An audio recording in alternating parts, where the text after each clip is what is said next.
जय श्री कृष्ण प्यारे साथियों। श्रीमद् भगवद गीता अध्याय 18 श्लोक संख्या 46।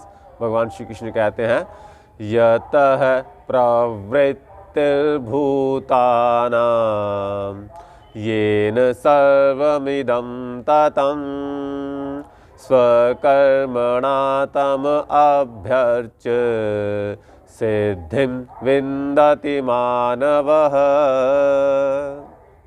भाई और बहनों, भगवान श्री कृष्ण हमें समझाते हैं इस श्लोक में कि कैसे हम उस परम पिता परमेश्वर को प्राप्त कर सकते हैं। भगवान कहते हैं, ये जो सारा संसार है, ये जो सारी सृष्टि है, सारे जीव हैं, ये सब के सब उस परम पिता परमेश्वर से ही पैदा होते हैं और उसी से ये सारा संसार व्याप्त हो रहा है, हमें दिखाई पड़ रहा है।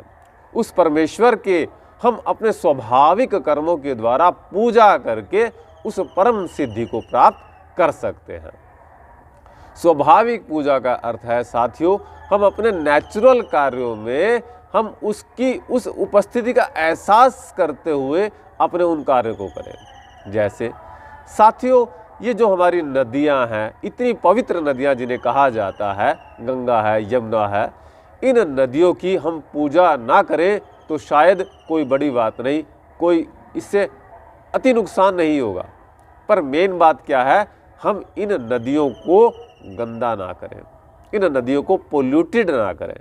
यदि हम इनको पोल्यूटेड ना करें तो स्वाभाविक कर्म है ये, और फिर इसकी पूजा अपने आप ही हो जाएगी। जिस प्रकार से हमारी वनस्पतियां हैं, हमारे पेड़ हैं, इन पेड़ों को हम अंधाधुंध ना काटें और इनके बाद ये जो प्रकृति में सुधार आएगा, फिर आप देखिए ये प्रकृति की पूजा अपने आप ही हो जाएगी।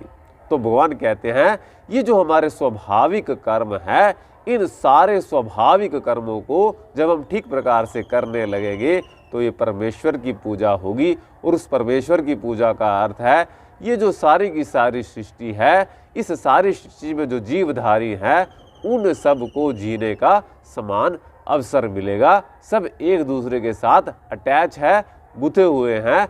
यही प्राणियों की, यही सद्भावना ही परमेश्वर की सबसे बड़ी पूजा है। आपसे निवेदन करूंगा, आप हमारे पेज को लाइक करें और इस छोटी सी क्लिप को शेयर करें। बहुत बहुत शुक्रिया, धन्यवाद।